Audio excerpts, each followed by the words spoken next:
Hi bro. Hi bro. అదే ఇప్పుడు మన రవీంద్ర భారతిలో ఎస్పీ బాలసుబ్రహ్మణ్యం విగ్రహం పెడదామంటే వద్దన్నారు తెలంగాణ ఉద్యమకారులు. దాని గురించి మీరు ఏమంటారు? తెలంగాణ ఉద్యమకారులు ఆయన వద్దనడానికి ఆయన ఫ్యాన్స్ ఒప్పుకోరు మెయిన్గా. ఎందుకంటే ఆయన కంఠంతో చనిపోయిన చనిపోయే ప్రాణాన్ని బ్రతికించాడు. ఆయన ఒక 3 దశాబ్దాల నుండి ఎన్నో సాంగ్స్ అందించి మన తెలంగాణ, ఆంధ్ర కాకుండా యావత్ భారతదేశానికి ఒక సుపరిచితమైన సింగర్. పేరు ఇంకా చెప్పలే. ఆయన పేరు ప్రతి ఒక్క ఆడియన్కి తెలుస్తుంది అనమాట. ఇప్పుడు వరకు ఉన్న ఆడియన్స్ అందరికీ ఆయన విగ్రహం పెట్టడంలో ఎవరు కూడా దాన్ని క్యాన్సిల్ చేయరు. కాకపోతే వాస్తవం చెప్పాలంటే దీని విషయంలో మీరు అక్కడ ప్రజల్ని కాకుండా డైరెక్ట్ రేవంత్ రెడ్డి సార్ దగ్గరికి వెళ్తే వాళ్ళ బావమరిది శుభలేఖ సుధాకర్ గారు 100% చేస్తారు. ఎందుకంటే గద్దర్ని అవమానించిన బీఆర్ఎస్ ప్రభుత్వానికి గద్దర్ అవార్డులు చెప్పి ప్రతి ఒక్క సెలబ్రిటీకి ఇచ్చి వాళ్ళకు ఒక గుణపాఠం చెప్పాడు మన ముఖ్యమంత్రి యనమల రేవంత్ రెడ్డి గారు.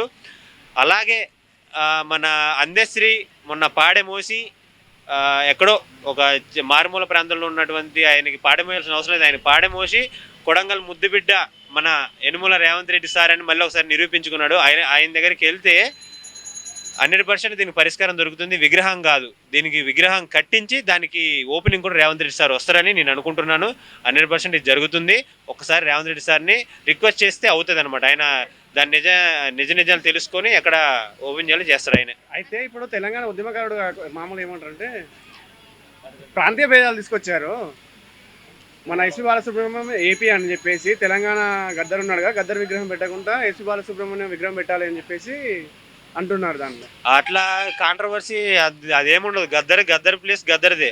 ఈయన ప్లేస్ ఏంది? ఆయన మన తెలంగాణ యుద్ధమకారుడు గద్దర్, దానికి సాంగ్స్ అందించిన ఈయన మనకి సినిమా రంగానికి సంబంధించిన వ్యక్తి బాలసుబ్రహ్మణ్యం.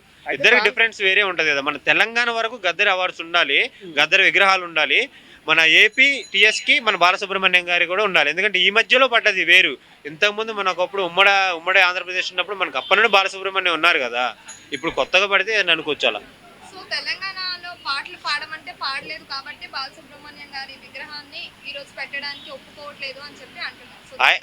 ఆయన పార్టీలకి విభేదంగా ఒక పార్టీ వైపు పాటలు పాడి ఒక పార్టీ వైపు పాటలు పాడకుండా అట్లా ఆయన కాంట్రవర్సీ వద్దు. ఆయన వయసు పెద్ద వయసు కదా. ఇప్పుడు చనిపోయారు అనుకో, ఆయన వయసు పెద్ద వయసు కాబట్టి అప్పుడే నేను ఎగనిస్ట్గా చేసి ఒకరు సపోర్ట్ చేయడం నాకు ఎందుకు, రాజకీయాలు నాకు వద్దనుకో. నేను ఏదో సినిమా రంగంలో బ్రతికాడు, ఆయనకు ఒక మంచి పేరు ఉంది. ఆ మంచి పేరుని మనం ఏకీభవిస్తూ దానికి మన విగ్రహాన్ని కూడా మనం సపోర్ట్ చేయాలి. సుధాకర్ గారు అయితే అక్కడ విగ్రహానికి ఫోటో తీసుకుంటే వాళ్ళని తిట్టడం అంటే కోసేయడం అలా చేస్తున్నారు. అది ఎంతవరకు కరెక్ట్ అంటారు? ఇది చాలా రాంగ్ అనమాట. ఎందుకంటే ప్రజలది ఏముందండి, ఇప్పుడు ఎలక్షన్స్ లో కూడా చూడండి. ఇప్పుడు జనరేషన్ ఎలాంటిది, ఇది ఒక కలియుగం కాబట్టి ఏంటంటే అమ్మాయి ప్రేమ కోసం అమ్మని దూరం పెట్టే జనరేషన్ ఇది. అలాంటి జనరేషన్లో ఎంతో మనకి గొప్ప గొప్ప మ్యూజికల్ సాంగ్స్ అందించినటువంటి సుబ్రహ్మణ్యం గారిది ఇప్పుడు విగ్రహం పెడితే తప్పేముంది చెప్పండి? ఇప్పుడు ఎక్కడైనా పెట్టచ్చు. ఇప్పుడు